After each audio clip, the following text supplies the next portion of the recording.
Hello everyone, and welcome to the most Nordic game tab podcast in the world, House of Games. Don't fact check that, by the way. I'm your co-host Rune, and today I'm joined by my host, Otto. How the hell are you doing, my friend? Great, as always. Good stuff. Now let's head inside a House of Games and see what this week's episode has to offer.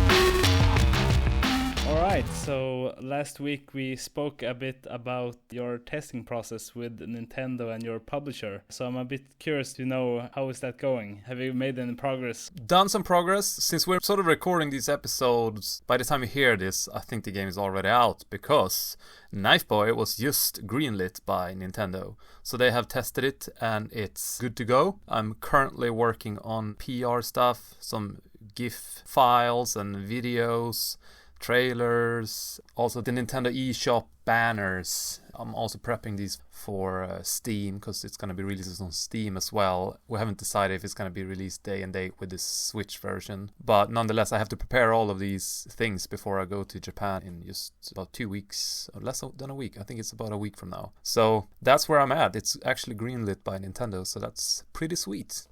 Great. Well, congratulations. Thanks. Do you feel like it's at the state it should be for release, or is there anything that you feel that left to do, or how do you feel about it? Well, I feel great. Maybe you can tell by my voice that I'm a bit happier nowadays. I think last time we recorded, I was just in this sort of development hell process with both the Red Colony games, the physical release for those, and Knife Boy, because I got like bugs reported back from both of those things, and that's, it's annoying. And also I had this whole visa process going on with my wife's visa and all that. Now we got, expelled and we had to leave the country. So weirdly enough, that feels great because now we can focus on what we're gonna do. And the same thing with the Knife Boy got greenlit, so there's a lot of nice things happening right now. The game itself, if I feel like I could have done things better and stuff like that, of course. I played it just the other day and I noticed something that I can't remember if it was intentional or not, because one of the guys from Shinyoden, my publisher there in Japan, he pointed this out, that when you get hurt by the environments, you don't lose any life. It's untouchable. And I said, well, that's actually intentional because I don't want to sort of annoy the gamer that he will get game over.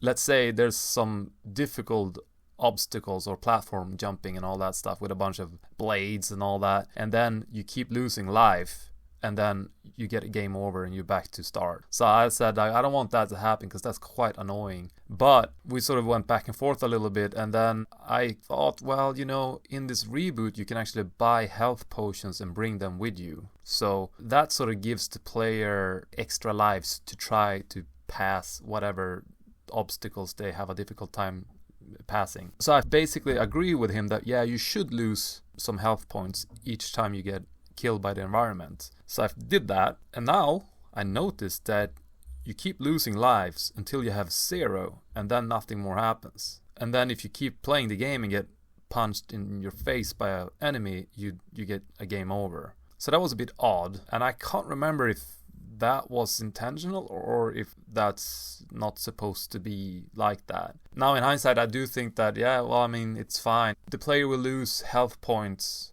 while trying to pass these obstacles, but once you have passed them, you have a chance to find health potions or, maybe make it through the level and save the game. I don't know, I feel both ways about that. So that's like one thing I've noticed after the fact.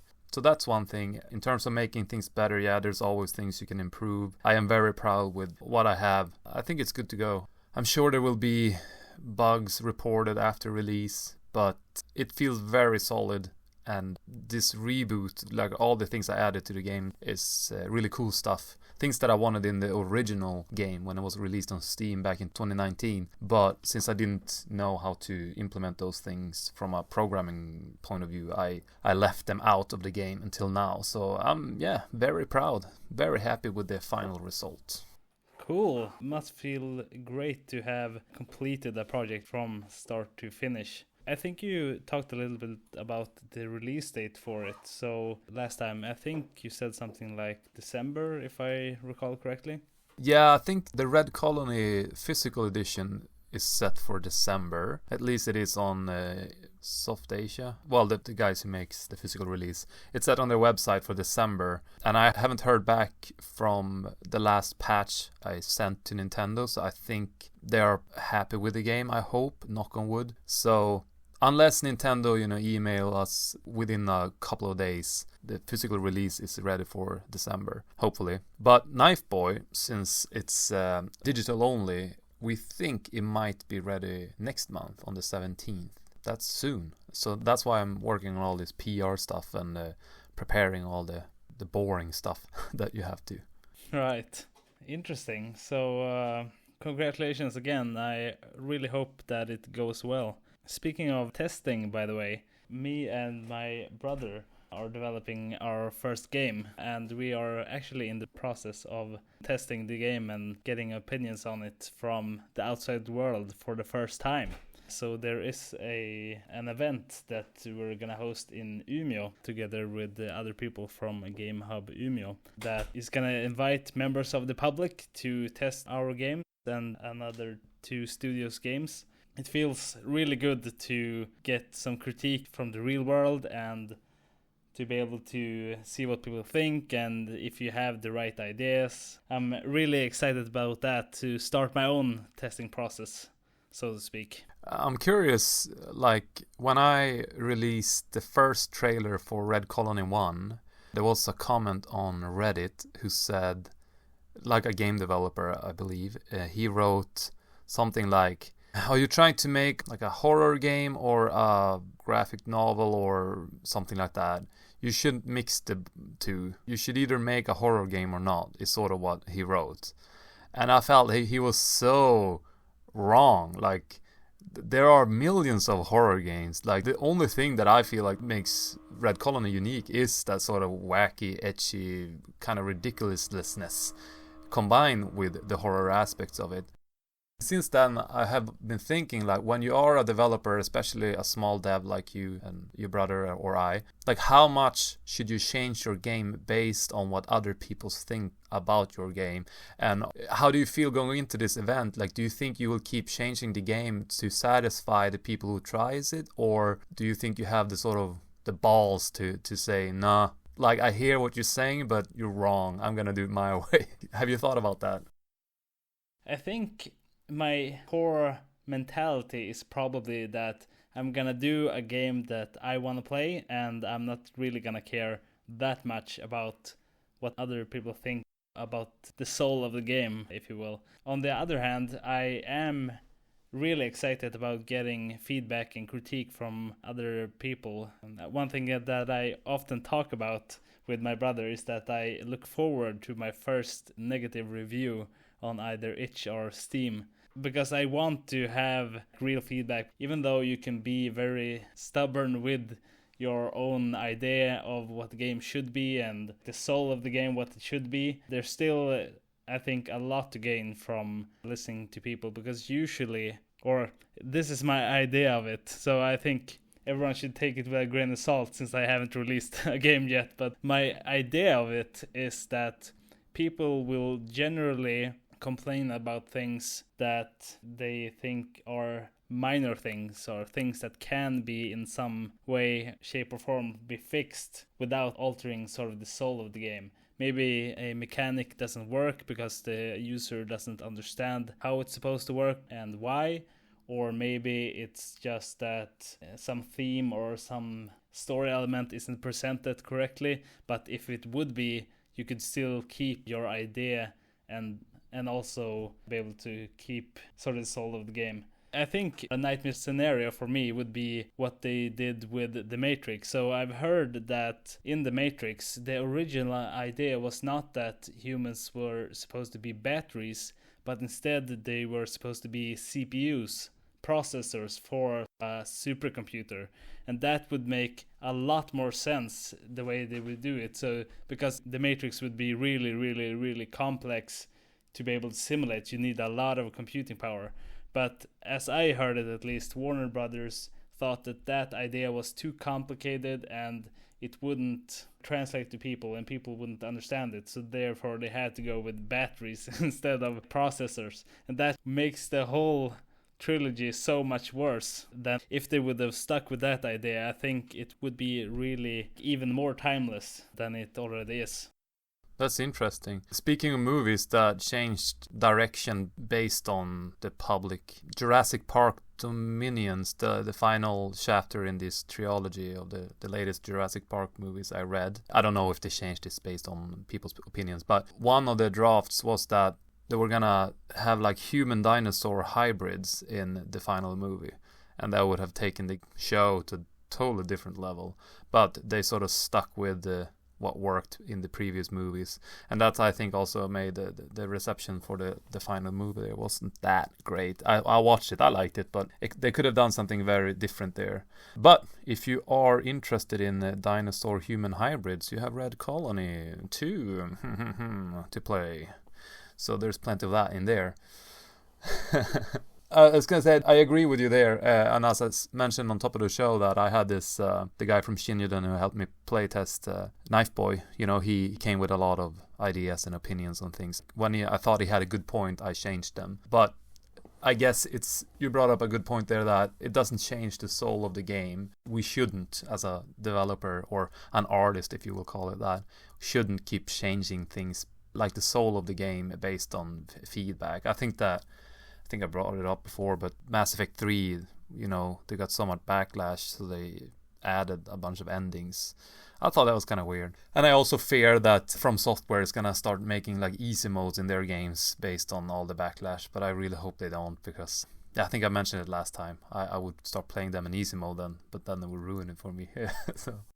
I suppose you want it to be inaccessible to people who haven't gone through the trial by fire, so to speak. I know it sounds rude to people who maybe suck at games or are not able to play at games, but yeah, if I get to be selfish for a second, I really hope they don't have accessibilities and stuff like that, because I love the games for what they are and the fact that they are difficult. And if I had an option to make them easier, I would just do it out of laziness, and then I think I would have ruined them for myself. One person that I would say is kind of a role model for sticking to your guts and doing what you think is the best move, regardless what other people say, is Josef Fares, or Josef Fares if you are Swedish. There is this thing in Sweden called the sommarprat, or summer talk, where a person usually goes through part of their life or their life history and talk about what brought them to where they are and what they thought going through the whole journey and so on. And Josef Fares, from the beginning, he was a filmmaker, but then he turned into a game developer, so he's now producing games instead, or maybe both. So one thing that he mentioned in that episode was transitioning from a movie director to a, what you call a game developer, because he worked with EA on the titles that he has released, as I recall. And when he spoke about It Takes Two, which is one of the games he won a Games Award for, he said he was so stubborn about everything that he wanted to do that, according to him at least, the directors at EA were close to canceling the whole game. I think they brought them into a meeting and said that all of the things that you want to do, we don't think they work, and we're canceling the title. But according to him at least, he stuck to his guns and said exactly what they thought, and he wouldn't give up. So then finally he got to continue making it, and when it was released, it got lots of praise and he got an award for it. It's a really impressive story, so if you speak Swedish and want to listen to a really good talk about sticking to your guns and just doing what you think is right, I highly recommend his summer talk. Maybe I should check it out. It's so, I don't know, it's weird and scary at the same time. Like, you want to stick to your guns because most of us do this from like a passion-driven point of view. So it really sucks to cave in on things that you want in your games. I feel so privileged and lucky that I can do all of my games by myself, because then I can really go all over the place, like really make it wacky, if that's what I want to. But of course, when you're in a team, I can imagine that it's gonna be much harder. Damn, you have to compromise a lot, I guess. When I think about if I would work for another game company one day, I always think about that. Like, man, I feel so lucky though now that I can do whatever I want. Especially with the Red Colony games, makes them quite unique just because they are quite wacky. And I can't imagine many people be like, yeah, this sounds like a great idea. You know? Yeah, it's something I think with games is also that because they're interactive, and you could probably say this with other mediums as well, but it's sort of hard to imagine what it's gonna be before you see it. So games are something you sort of have to see to believe what it is and understand if it's a good idea or not. I think usually it's better to just do what you believe rather than relying on the whims of others, because usually other people, even though they mean well and they want to help, I think as an artist, or what you would call it, without trying to be hyperbolous, but they don't have the same insight into the project and what it's supposed to be that you as the creator have. I would say that I would rather want, at least as a consumer, lots of wacky ideas and people trying different things than having people trying to do it safe and not experimenting at all. Yeah, all that sort of turns into what we talked about a couple of weeks ago when to call this art, but there's so much money involved that it sort of defeats the purpose of the art, and then it becomes more like a business, and then that's why we play it safe and so on. And I can obviously understand big studios were spending millions upon millions of dollars making these games. They don't wanna lose that, so they just play it safe. Is I mean the price is probably the reasons why people play it safe. But I do think that's a perfect space for indie devs to come in and sort of make these smaller, wackier games. Yeah, I would say also that my advice is probably more directed towards smaller devs like myself rather than big studios, because I guess they have teams and teams of marketing people and strategists and stuff. So a lot more smart people than me are probably thinking about a lot of the decisions more than you imagine, probably. It's funny, I saw this YouTuber who played the Red Colony games. In one of the videos he said, I mean he's sort of laughing a lot while playing it because it's so ridiculous. But then he sort of said, we will look back at this game 100 years from now. I thought about that, and also what you just said now. It sort of reminded me of, the artists who make these melting clocks everywhere? Oh yeah, it's Salvador Dali. Oh, okay. I remember reading about him, maybe this was in school or something, but most artists made these sort of realistic looking paintings, and then he came with these things from nowhere. But I bet few people can name other artists from the same era. Yeah, just name anyone, or at least, he's the one who's stick out the most because he did something different and wacky, while everyone else did quite samey. And that's what I think is going to happen in the gaming industry as well. If we look back at games, like this YouTuber said about Red Colony, 100 years from now, what games are we going to look at? Like, are we going to look at these sort of Fortnite games that all look the same and play the same and are the same? Or are we going to look at some weird indie games like, I don't know, just name it, So from a sort of legacy point of view, I think to be an indie now, it's pretty neat. You can afford to be wacky. And then maybe 100 years from now, people will play your game. Now won't be alive to see it, but still.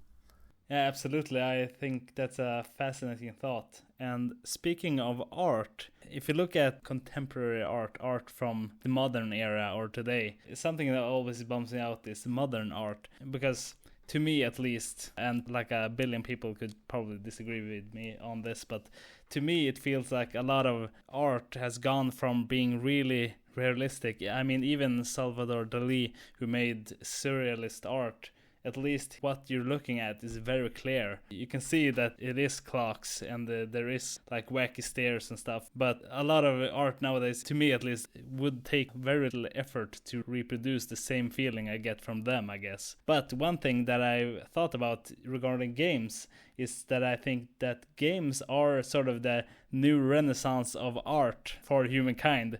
Because if you look at games, the forefront of games, from an art perspective, what they are, as opposed to modern art, what is appreciated is only the most sophisticated and most detailed and realistic art. That is what's considered the highest level. and the art is constantly evolving and it's getting better and better, and the tools to create like realistic things are getting cheaper and more available to everyone. So I'm really excited for 100 years in the future what we can create regarding that. I hope games will not go into the same level that modern art is now. One game would cost $1,000 and there's just one button press and then you're finished. I always thought about Breath of Fire 3, one of my favorite games of all time. The final scene, there's like this sort of high-res pixel art. The whole game is in this sort of 2.5D asymmetric angle. But then it's like a little bit more high-res, there are bigger character models and all that. And now that you talked about art and where we are 100 years from now, I hope that we can see 3D games in pixel art. That would be pretty cool. I don't know how it would look like, but that would be pretty neat. I sort of like Octopus Traveler, that sort of high-res pixel art with shadows, and I think that looks neat. I feel like that's a new type of art thing we see in the gaming industry. But otherwise, I do think a lot of it looks quite samey. Interesting. I haven't played that. So the kind of graphics that you're speaking about, is that 2.5D or is it something else? If we think Uncharted, but it's all pixel art, I have no idea how it will look like, but it will look cool. Or maybe it will look like shite. Yeah, everything would be like bitmaps, but it's gonna be like lots of graphics and it's very detailed, like Uncharted, but it's all in like bitmaps instead of vectors. I don't know if you saw it, but like on Reddit a year or two ago, I saw someone created a game engine that was just text, but it was a 3D game engine, so you could rotate objects and like rotate the camera around the world, but everything would be made up of colored either letters or symbols or things like that. Really, really cool. I guess that's a little bit of what you're speaking about. Yeah, maybe, yeah. I feel like we should be able to do something like that already, but maybe it will look too messy to have all pixel art in a 3D game or something. I don't know. It'll be interesting to see. Yeah, well, I guess that comes back to the argument about experimenting. So that's the good thing about indie devs, that you have a whole sector or a part of the industry that can be more free and just experiment and do things that aren't tested at all. So if there would only be big studios like before indie devs became sort of a thing, then I think the industry would be a lot more boring than it is now. I do remember this boring period in the end of PlayStation 3 era when all the games were sort of brown and grey. I'm happy we're not there anymore. More color is neat. But now I feel like we're moving into some sort of everything is super wacky. I mean, well, I guess at least these, free-to-play sort of shooter games where it's just like customizations and you run around with all kind of masks and it's all colorful and sort of nothing makes sense. I feel like we're stuck in that now with a lot of games. It's sort of like the end of the PS3 era was the 50s and now we're moving into the 60s. Can't wait for the 80s. The disco era. Yeah.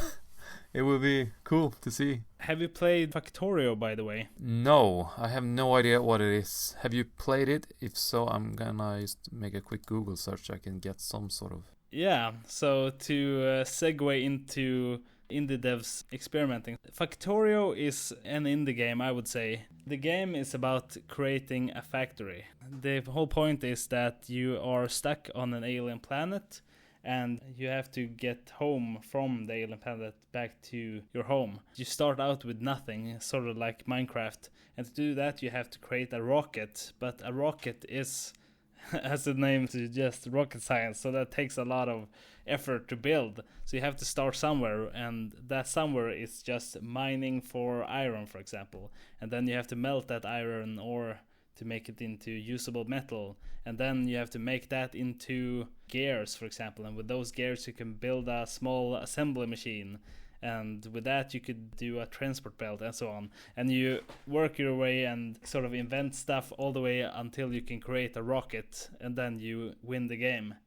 But as you create the factory, you create pollution as well, because burning coal, for example, creates a lot of pollution. So on the same planet as you are, there are alien monsters. Think like giant cockroaches, basically.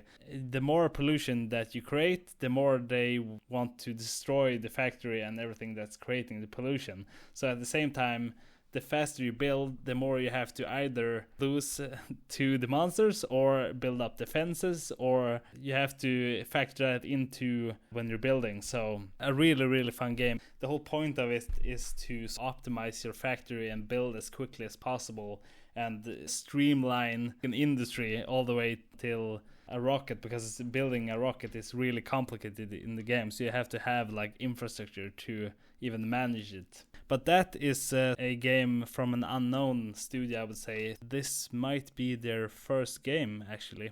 Someone at work told me that there's a mode, like a mod, in Minecraft where you basically do something like this. It's a competition. And there's even, he showed me this YouTube film where there's this YouTuber who's quite big in Minecraft.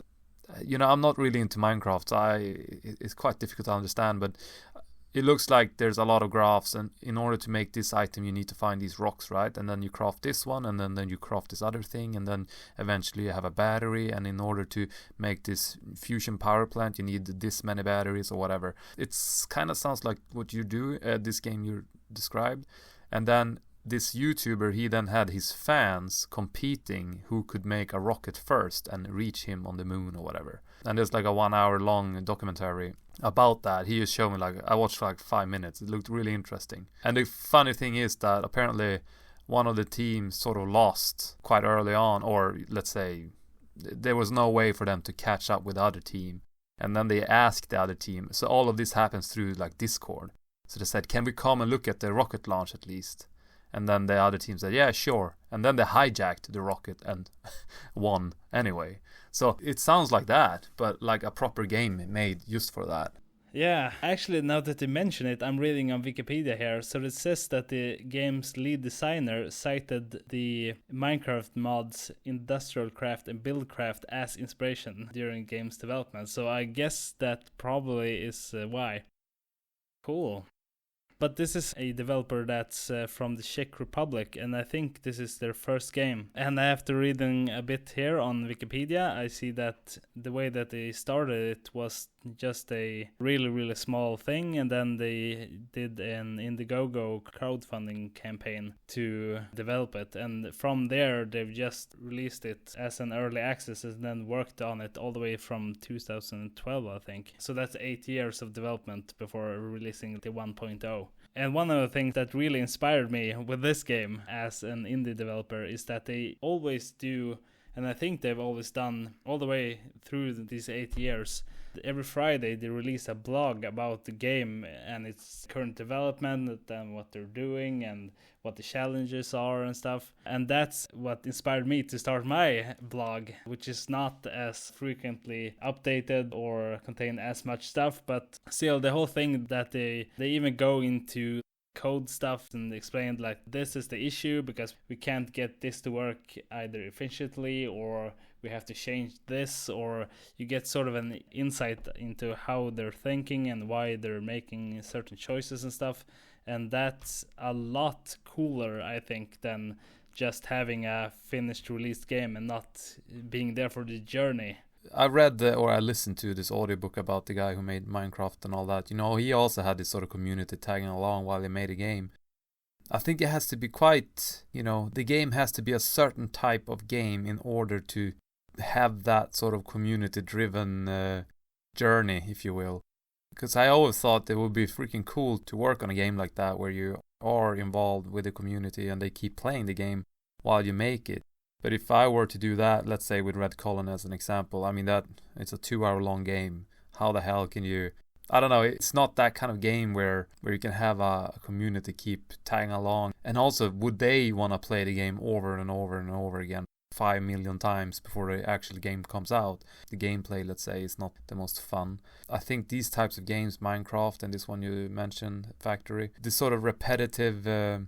mundane, repetitive thing, sort of chill game. I love those games, don't get me wrong, but there's something about those games that just makes you want to play them over and over again. And it's basically, you know, the same thing, but they add stuff to it. Unlike Uncharted, you can't play that 100 hours. At some point, it's just boring. I would agree that the best case for it would probably be a game with a lot of replay value. But I would say another thing that's really nice with the blog that I really wouldn't have come to understand if I didn't have a blog is that, have you heard of the rubber duck effect? No? Usually when you have a problem, usually a programming problem, trying to solve it by yourself can be sometimes you get just stuck and you have no idea what the problem is, and you sit there and try and focus as much energy as you can on it, and still there's just no new ideas. So what usually does work is if you explain the problem to somebody else, you have to think objectively enough to explain it in a way for someone who doesn't understand what the thing is about. And that way, when you do explain it, usually you come to the answer because you thought about it from a different perspective than when you tried to solve it by yourself.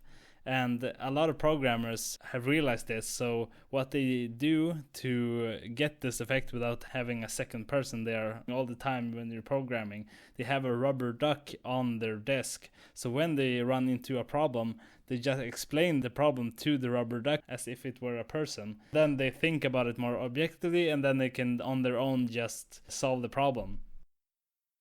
Yeah, I was gonna say, yes, that makes sense, because sometimes when I go to the Unity forums to ask questions, I almost feel like that's what's happening when I'm writing down my question into words.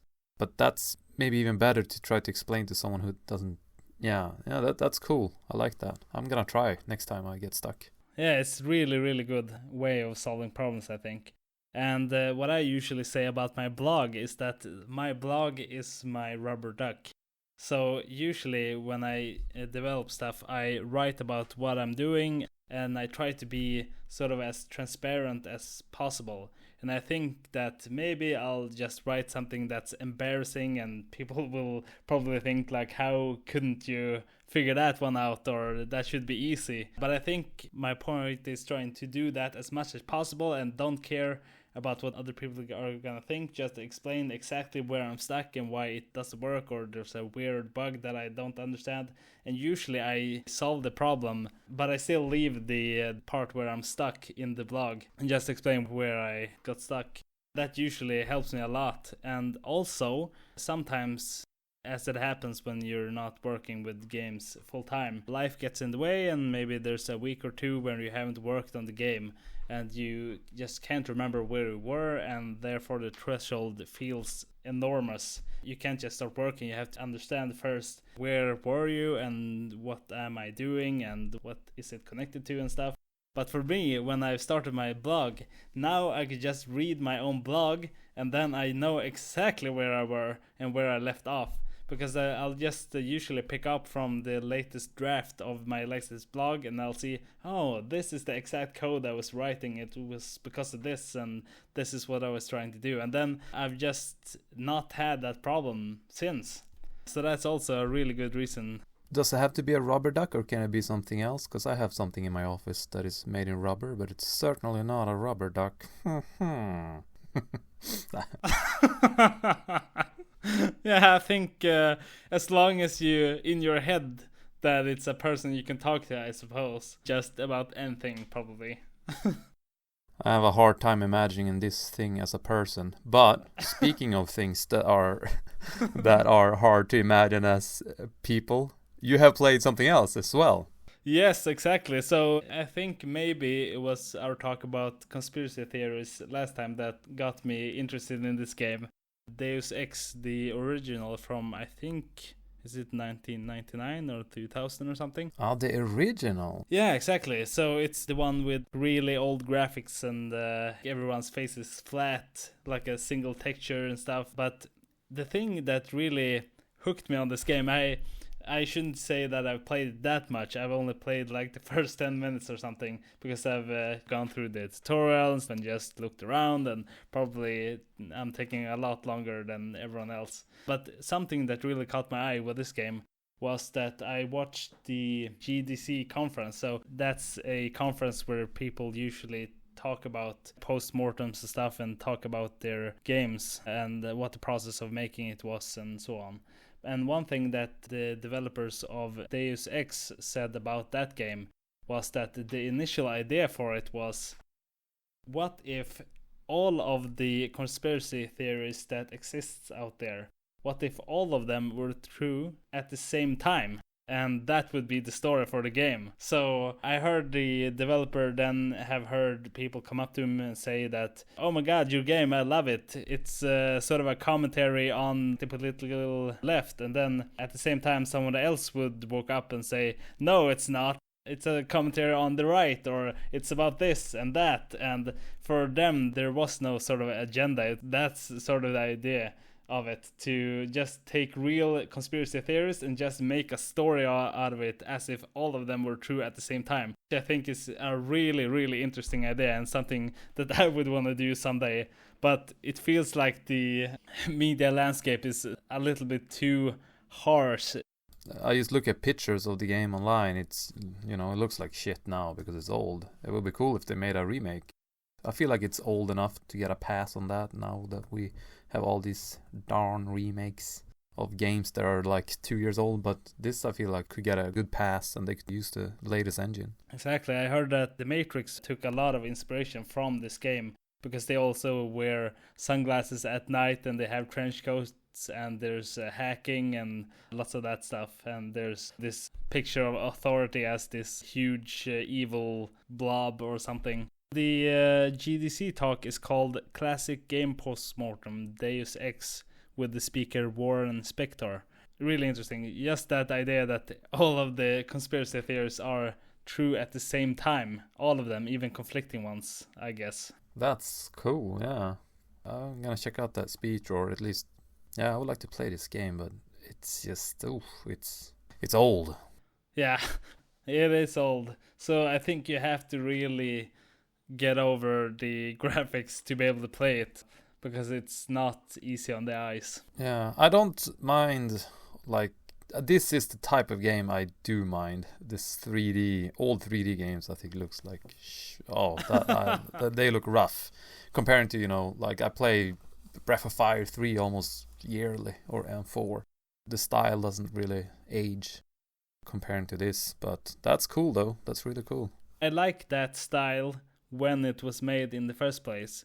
Like, I do like Half-Life 1 looks like that also, and a lot of other games, but I think it's nice because when things aren't so detailed, you have to imagine what it would look like in full HD, I guess, or modern technology.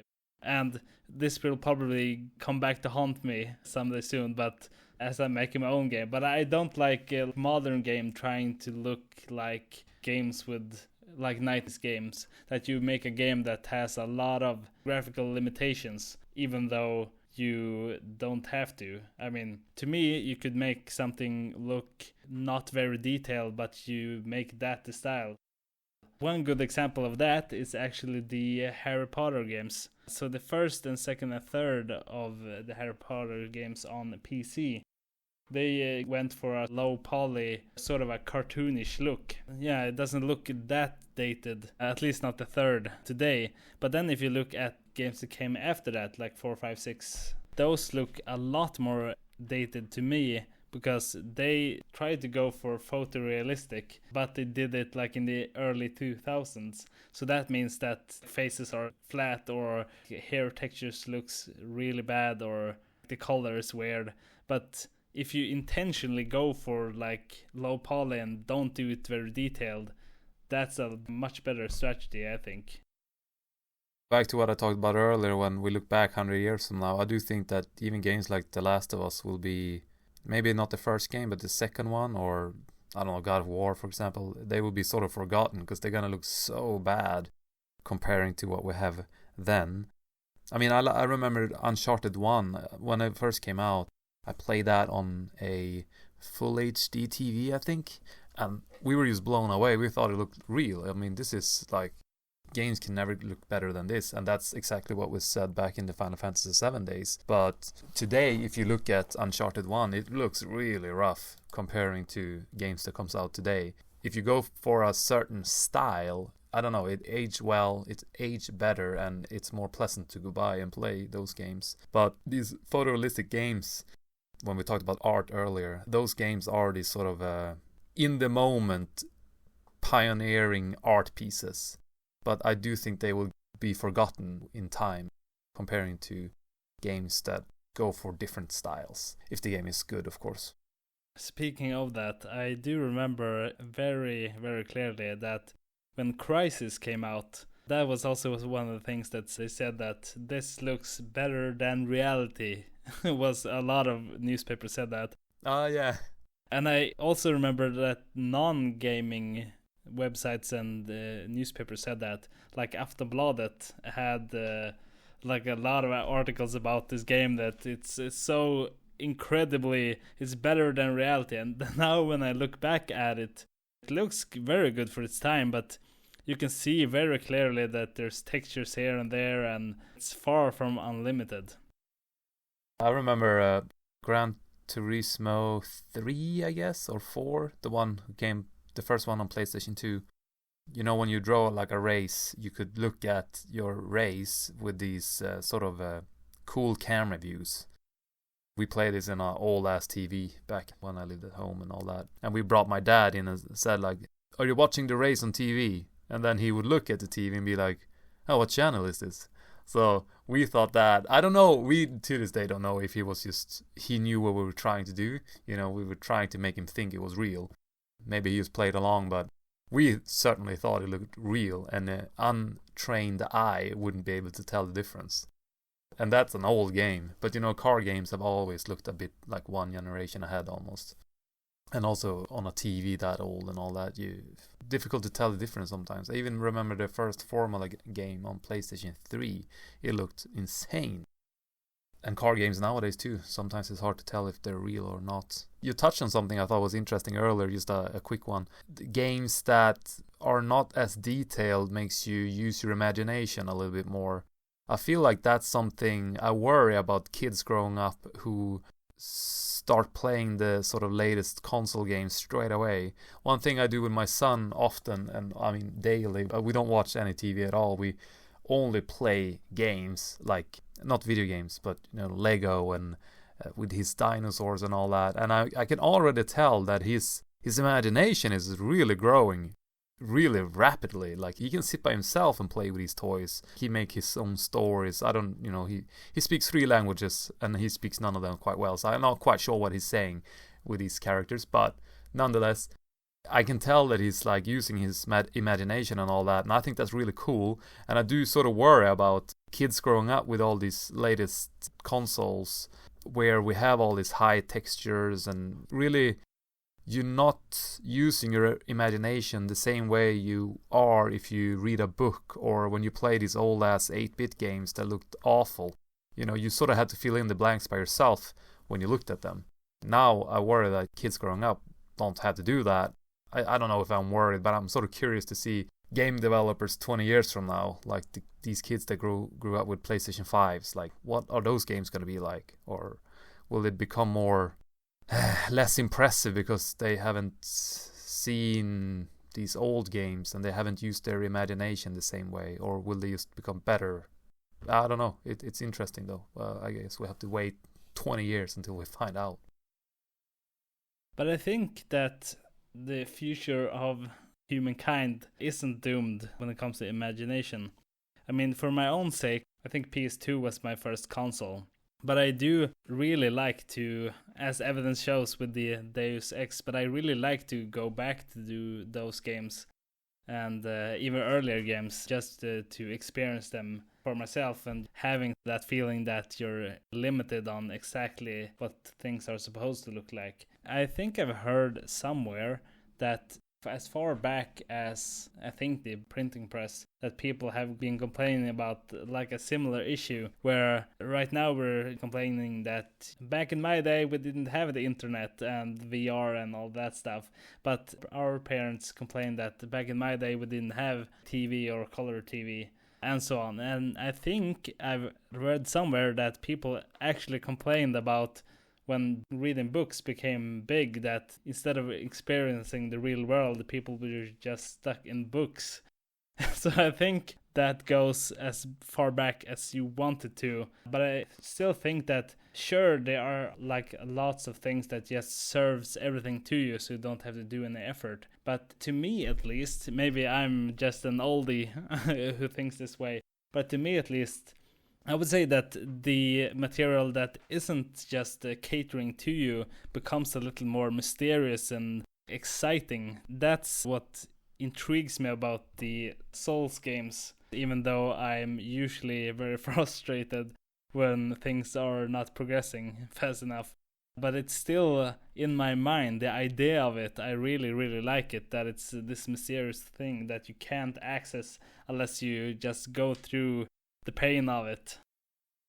The sales for Elden Ring shows that, I don't know if it was good PR, but a lot of people liked it, and I think a lot of new players to that type of game liked it. And I think the Elden Ring have hooked a lot of new players to that type of game, this sort of mysterious thing where it doesn't hand everything to you. I sort of think that From Software have sort of brought us back to the old days, but with the latest consoles, with all the graphic power and all that. But the games reminds me a little bit of the games back in the day.